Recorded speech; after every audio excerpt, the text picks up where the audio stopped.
As we discussed, it's extremely difficult to legislate ethics. We have laws regarding drinking and driving, yet there are those who think the law doesn't apply to them. An ethical and moral person knows that it's wrong to drink and drive, and they may have every intention of having a designated driver, but a few drinks later, things may change. This is where ethics and legalities collide. Commissioners have many tools at their disposal, and the laws and rules are but a few of them. Their word is almost universally accepted, as it is backed by the authority of the state and federal statutes and rules.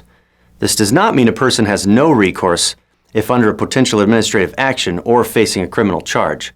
Legal counsel is permitted for alleged offenders, evidence is permitted, and even appeals are available.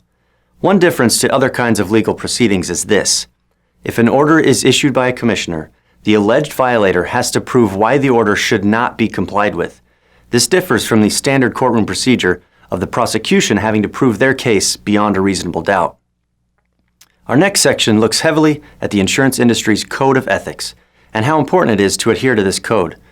We'll look at how the National Association of Insurance Commissioners Model Act affects your actions and the penalties that can be associated with violations. The National Association of Insurance and Financial Advisors has a code of ethics that spans the industry, and we'll dissect its intent in this section.